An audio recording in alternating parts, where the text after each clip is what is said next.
આપીએ। ત્યારબાદ જિલ્લા સંગઠનની ટીમને વિનંતી કરું છું કનુભાઈ પટેલ અને બંને મહામંત્રી શ્રી વિજયભાઈ શ્રી મહેન્દ્રસિંહજી સંયુક્ત રૂપે પધારીને માનનીય મુખ્યમંત્રી શ્રી ભૂપેન્દ્રભાઈ પટેલ સાહેબનું ઉષ્માભર્યું સ્વાગત કરશું। સાથે જેડી પટેલ સાહેબ પણ જોડાશે। જિલ્લા સંગઠનની ટીમ એમનું સ્વાગતની પ્રોપર્ટી આપે।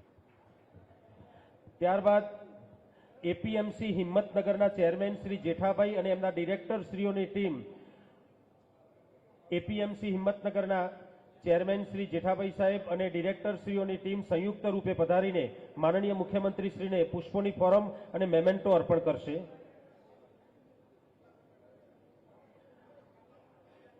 જિલ્લા સંગઠનની ટીમ શ્રી કનુભાઈ પટેલ, જેડી પટેલ સાહેબ, મહેન્દ્રસિંહજી રેવર, મહામંત્રી શ્રી ઉપપ્રમુખ શ્રી જયેશભાઈ પટેલ આ ટીમ સંયુક્ત રૂપે માનનીય મુખ્યમંત્રી શ્રીને એપીએમસીના આંગણે આપણે હિંમતનગર તાલુકામાં સ્વાગત સન્માન કરી રહ્યા છીએ। એપીએમસીના ચેરમેન શ્રી જેઠાભાઈ સાહેબ, વાઇસ ચેરમેન શ્રી ભાઈ રાજુભાઈ પંચાલ અને એમની ટીમ ડિરેક્ટર શ્રીઓ સંયુક્ત રૂપે માનનીય મુખ્યમંત્રી શ્રીને સન્માનિત કરશે અને એમનું સ્વાગત કરીએ, મેમેન્ટો પણ અર્પણ કરશું। ત્યારબાદ સાબર ડેરીના ચેરમેન મહોદય શ્રી અને એમની ટીમ શ્રી શામળભાઈ પટેલ સાહેબ અને એમની ટીમ એપીએમસીના ચેરમેન શ્રી જેઠાભાઈ સાહેબ અને એમની ટીમ માનનીય મુખ્યમંત્રી શ્રીનું ઉષ્માભર્યું સ્વાગત સન્માન કરી રહ્યા છે। આપણે જોરદાર તાળીઓના ગડગડાટ આપીએ। સાબર ડેરીના ચેરમેન શ્રી શામળભાઈ પટેલ સાહેબ અને ડિરેક્ટર શ્રીઓ સંયુક્ત રૂપે પધારીને માનનીય મુખ્યમંત્રી શ્રી ભૂપેન્દ્રભાઈ પટેલ સાહેબનું ઉષ્માભર્યું સ્વાગત સન્માન કરશે। સાબર ડેરીના ચેરમેન શ્રી શામળભાઈ પટેલ સાહેબ અને એમની ટીમ। ત્યારબાદ સંયુક્ત સેવા સહકારી મંડળીના શ્રી રવિ પટેલ અને એમની ટીમ કાંતિભાઈ, બાબુભાઈ, વસંતભાઈ અને કાંતિભાઈ પટેલ નવા સરપંચ એ ટીમ સંયુક્ત રૂપે પધારશે। ભાઈ શ્રી રવિ પટેલ સંયુક્ત સેવા સહકારી મંડળીઓના પ્રેસિડેન્ટ રવિ પટેલ અને એમની ટીમને વિનંતી કરું છું કે તેઓ મંચ પર પધારે અને માનનીય મુખ્યમંત્રી શ્રીને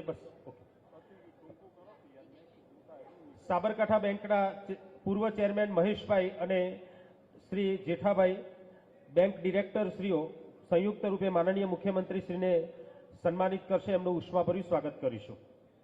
આપણે જોરદાર તાળીઓના ગડગડાટ સાથે ખેડૂત સહકાર સંમેલનમાં ગુજરાતના યશસ્વી મુખ્યમંત્રી શ્રીને આપણે સન્માન આપીએ। જોરદાર તાળીઓના ગડગડાટ પાડીએ। ખેડૂતોની તાળીઓ તો કેવી પડે ભાઈ, જોરદાર તાળીઓ આપીએ। ખૂબ સરસ।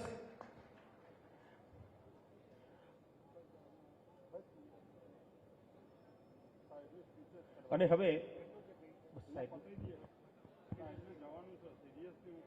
સિદ્ધાર્થભાઈ પણ જોડાશે સન્માનમાં। સિદ્ધાર્થભાઈ પટેલ આપ શ્રી જોડાશો સન્માનમાં। એક એવું ગુજરાત જે સમૃદ્ધ હોય, સશક્ત હોય, મજબૂત હોય અને એક નવું મોડેલ એવું ગુજરાત આપવા પ્રતિબદ્ધ આપણા આદરણીય મુખ્યમંત્રી શ્રીને એમના મનનીય પ્રવચન માટે આપણે આમંત્રિત કરીએ છીએ। માનનીય મુખ્યમંત્રી સાહેબને સિદ્ધાર્થભાઈ મુખ્યમંત્રી શ્રીને સાલ સરપાવ અને મેમેન્ટો અર્પણ કરે છે। ભગવાન શ્રી રામની પ્રતિમા આપણે જોરદાર જય શ્રી રામ, જય જય શ્રી રામ આદરણીય મુખ્યમંત્રી શ્રીને આદરસહ આમંત્રિત કરીએ છીએ એમના મનનીય ઉદ્બોધન માટે। માનનીય મુખ્યમંત્રી શ્રી ભૂપેન્દ્રભાઈ પટેલ સાહેબ।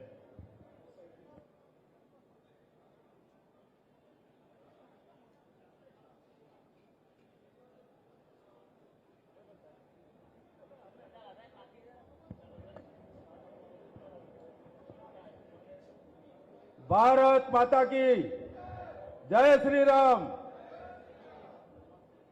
આજના આપણા લોકસભાની ચૂંટણીના અનુસંધાનમાં પ્રચાર અર્થે આપણા કિસાન સંમેલન અને સહકાર સંમેલન કે ખેડૂત સંમેલન એમાં ઉપસ્થિત આપણા રાજ્યના મૃદુ અને મક્કમ લોકપ્રિય મુખ્યમંત્રી શ્રી ભૂપેન્દ્રભાઈ પટેલ સાહેબ, આપણા જિલ્લા પ્રમુખ શ્રી મુરબ્બી કનુભાઈ, માન્ય મંચસ્થ બધા ઘણા બધા મહેમાનશ્રીઓ મુરબ્બી જેઠાભાઈ, વિપુલભાઈ, શામળભાઈ, સહકારી સંસ્થાઓના તમામ આગેવાન શ્રી મહેશભાઈ, બહુ સંગઠનના પણ સર્વે હોદ્દેદારશ્રીઓ અને આપ સૌ મોટી સંખ્યામાં પધારેલા હિંમતનગર તાલુકાના ખેડૂત ભાઈ બહેનો, પૂર્વ ધારાસભ્ય શ્રી મહેન્દ્રસિંહ બારૈયા, સિદ્ધાર્થભાઈ, આજની જે આપણો બસ ઇલેક્શનનો ટાઈમ નજીક આવી ગયો છે અને મોદી સાહેબ હમણાં જ આપણને બધાને કહીને ગયા છે કે આજે આપણી મારી નાની બેન એમ કે શોભના અહીંયા ઉમેદવાર છે, એટલે આપણી પણ આ સાહેબની મોટા સાહેબની બેન છે તો પછી આપણા માટે પણ મોટી જ બેન છે, એટલે આપણે એને જ્વલંત વિજય બનાવી અને એ માટે ઘેર ઘેર જઈ બધાને સમજાવી અને ભારે મતદાન કરી અને વિજયી બનાવ્યો એ માટે ખાસ વિનંતી કરવા હું આવ્યો છું. અને આપ બધાએ જે મૃદુ અને મક્કમ મુખ્યમંત્રીનું તો જોઈ લીધું કે તમારી આયુષ્યમાન ભારત યોજનામાં એમના મોદી સાહેબના 5 લાખ અને પહેલી જ કેબિનેટમાં આપણા મક્કમ મુખ્યમંત્રીએ 5 લાખ બીજા ઉમેર્યા કે 10 લાખનું કવરેજ કોઈ પણ સામાન્ય માણસ પણ ત્યારે સારવાર કરાવી શકે છે. અને મોદી સાહેબે પણ બોલ્યા છે કે મારા 100 દિવસના આવતી સરકારનું જે મારી બ્લુપ્રિન્ટ છે એ બ્લુપ્રિન્ટમાં 100 દિવસમાં ઐતિહાસિક નિર્ણયો કરવાના છે અને ઐતિહાસિક નિર્ણયો કરવા માટે જાણીતા આપણા મોદી સાહેબ, અમિત શાહ સાહેબ કાશ્મીરને શાંત કર્યું છે, 370 કલમ પણ હટાવી દીધી છે અને દેશમાં 9 લોકહિતકારી કાર્યો એમનો જે 2047 સુધીનો એમનો કાર્યક્રમને અમલ મૂરવાનું અને દુનિયામાં 3જા નંબરની આર્થિક સત્તા બનાવવાનું જે આપણું સ્વપ્ન છે. અને જ્યારે ગુજરાતમાં આપણું ઉદ્ઘાટન, એક સીટ આપણી આવી ગઈ છે, બીજી 25 આપણા હાથમાં છે. આપણે બધા 5 લાખના ટાર્ગેટથી આપણી સાબરકાંઠા સીટ માનનીય મોદી સાહેબ અને આપણા લોકપ્રિય મુખ્યમંત્રી ભૂપેન્દ્રભાઈ પટેલ સાહેબને આપણે ધરીએ એ વિનંતી સાથે ફરીથી આપ મોટી સંખ્યામાં પધાર્યા એ બદલ આપ સૌનો આભાર. ભારત માતા કી જય શ્રી રામ. સીએમ સાહેબ આજે કોંગ્રેસમાંથી જોડાવાવાળાની યાદી આપની અનુમતિ સાથે રજૂ કરીએ છીએ. આપના માનનીય પ્રવચન પછી એમને જોડાણ આપીએ છીએ. શ્રી લાલસિંહ પરમાર, પૂર્વ જિલ્લા સદસ્ય પોલાજપુર, ભગવતસિંહ ઝાલા, પૂર્વ પ્રમુખ તાલુકા કોંગ્રેસ સમિતિ, શ્રી મિલકતસિંહજી રાઠોડ, પૂર્વ ચેરમેન બોધકામ સમિતિ, મોતીસિંહ રાઠોડ, પૂર્વ જિલ્લા પંચાયત ઉમેદવાર, દિનેશસિંહ પ્રવીણસિંહ રાઠોડ અને આ સાથે 50થી વધારે આગેવાનશ્રીઓ તેમજ 100થી વધારે અન્ય મિત્રોનું જોડાણ આપીએ છીએ. માનનીય સાહેબશ્રીના માનનીય પ્રવચન પછી આપણે એમને વિધિવત જોડાણ જાહેર કરીએ છીએ. આદરણીય મુખ્યમંત્રી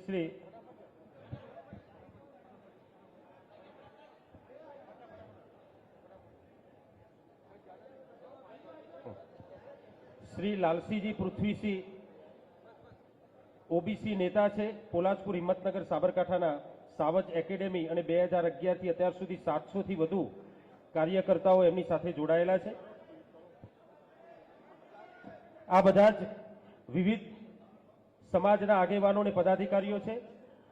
ભારત માતા કી, ભારત માતા કી, વંદે વંદે વંદે. અને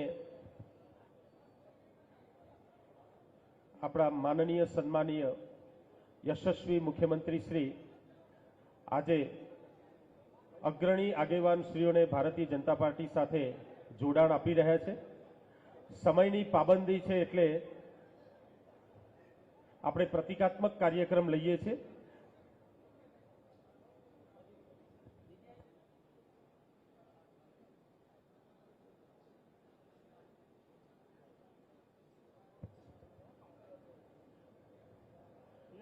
આદરણીય મુખ્યમંત્રી શ્રી ભૂપેન્દ્રભાઈ પટેલ સાહેબ આપણને સંબોધન કરશે. ગુજરાતની 6.5 કરોડના હૃદય સમ્રાટ અને અભૂતપૂર્વ ગુજરાતનું નિર્માણ કરવા માટે પ્રતિબદ્ધ એવા આદરણીય મુખ્યમંત્રી શ્રી ભૂપેન્દ્રભાઈ પટેલ સાહેબ.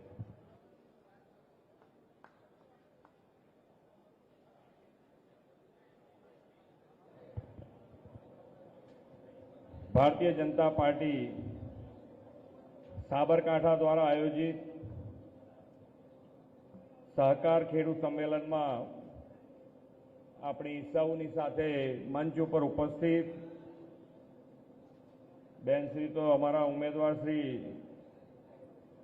હજુ પ્રવાસમાં છે, કંઈક રસ્તામાં છે, આવે છે.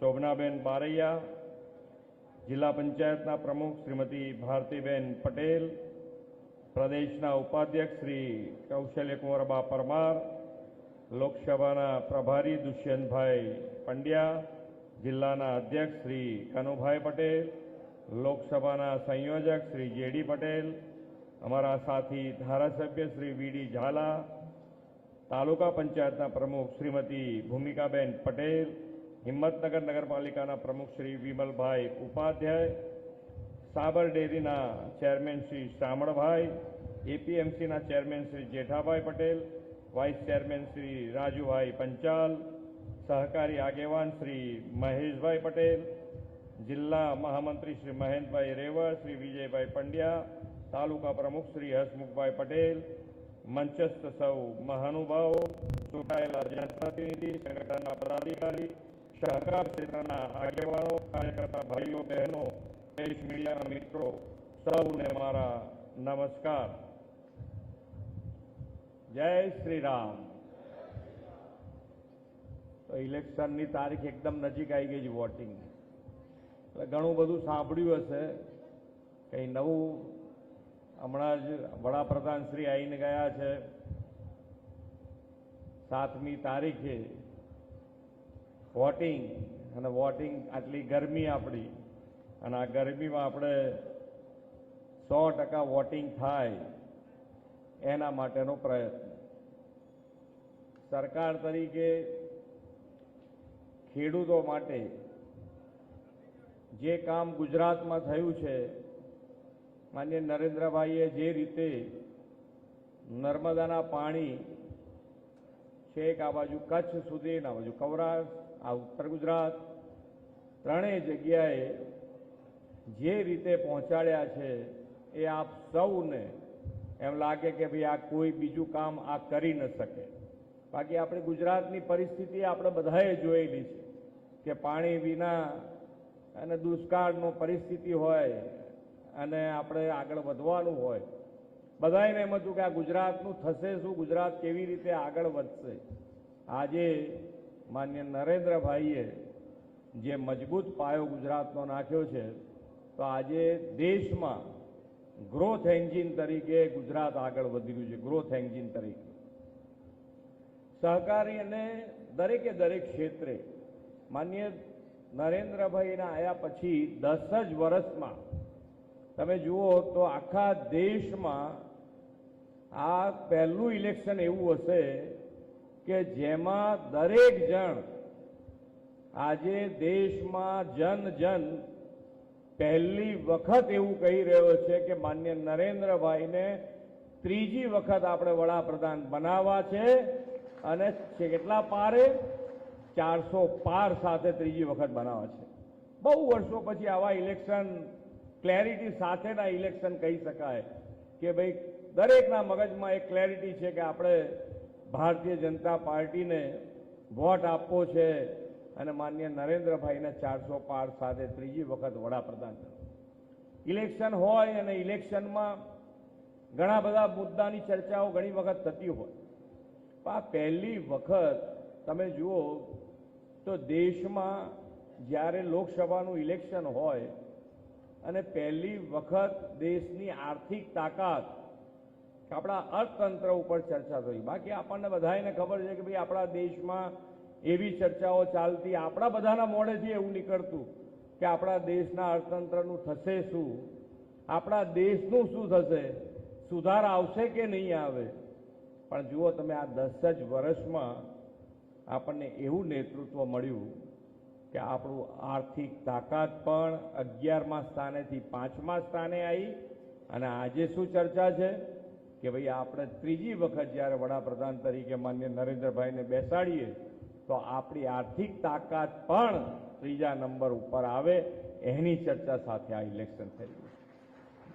કેટલા મોટા બદલાવ, કઈ રીતના બદલાવ તમે જુઓ. ઇલેક્શન આવે ત્યારે વિકાસની રાજનીતિ એ માન્ય નરેન્દ્રભાઈના આવ્યા પછી શરૂ થઈ. તમારે કામોની એની ક્વોલિટી અને ક્વોન્ટિટી કેટલી, કેટલા મોટા કામો થયા છે ગુજરાતમાં. અને ખેડૂતો માટે તો હર હંમેશ સરકારની પહેલી પ્રાયોરિટી રહી હોય તો એ ખેડૂત તરીકે ખેડૂતની રહી છે કે સરકાર હંમેશા ખેડૂતની સાથે ઊભા રહેવા માટે તત્પર હોય છે. અને યોજનાઓ પણ જે માન્ય નરેન્દ્રભાઈએ સરકારી યોજનાઓ જેટલી બનાવી એ બધાના કેન્દ્ર સ્થાને નાનો માણસ રાખે અને નાના માણસો, છેવાડાના માણસો કેવી રીતે મુખ્ય પ્રવાહમાં આવે એના માટે હર હંમેશ એમણે પ્રયત્ન કર્યો છે. એમની ગેરંટી આજે કોઈ બીજાની તો ગેરંટી ચાલે એવી રહી નથી. એક જ ગેરંટી ચાલે, માન્ય નરેન્દ્રભાઈની.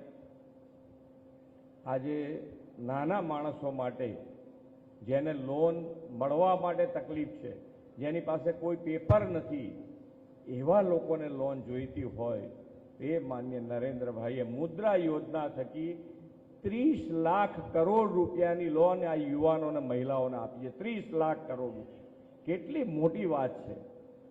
કેમ બધા શાંત બેઠા છો એકદમ? આ બધું તમે સાંભળ્યું હશે.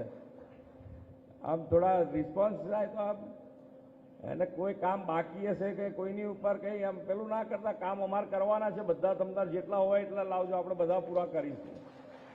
ક્યાંય અકરામણ ના રાખતા. આ ગુજરાતનું બજેટની વાત કરી લઉં તમને એકદમ ક્લેરિટી આવશે કે તમે જે કામ બોલો ને એ કામ અહીંયાથી થાય એવું છે. ગુજરાતનું બજેટ અહીંયા આગળ બધા બેઠા છે કે 2000ની સાલમાં કેટલું હશે? 15,000 થી 20,000 કરોડની વચ્ચેનું બજેટ હશે 2000ની સાલમાં ગુજરાતનું બજેટ.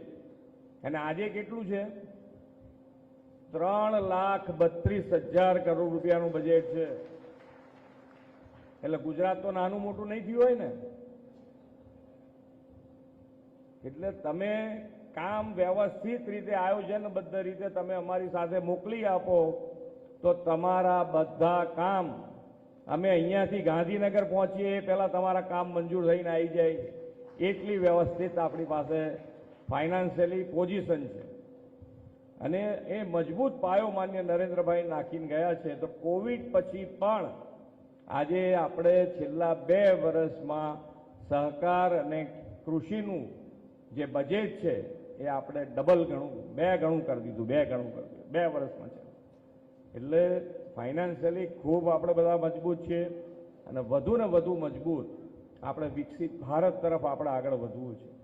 અને વિકસિત ભારત તરફ જ્યારે આપણે આગળ વધતા હોઈએ તો વિકસિત ગુજરાત અને વિકસિત ગુજરાત માટે આપણે સૌએ સાથે મળી અને આ મજબૂત પાયો નાખવા માટે આપણે ત્રીજી વખત વડાપ્રધાનને બેસાડીએ તો ગમે તેટલી ગરમી હોય અને નાની મોટી ક્યાંય પણ કોઈને પણ કોઈ બી પ્રસંગ હોય તો એ પ્રસંગ પહેલા 7મી તારીખે વોટ કરીએ અને આપણા ઉમેદવાર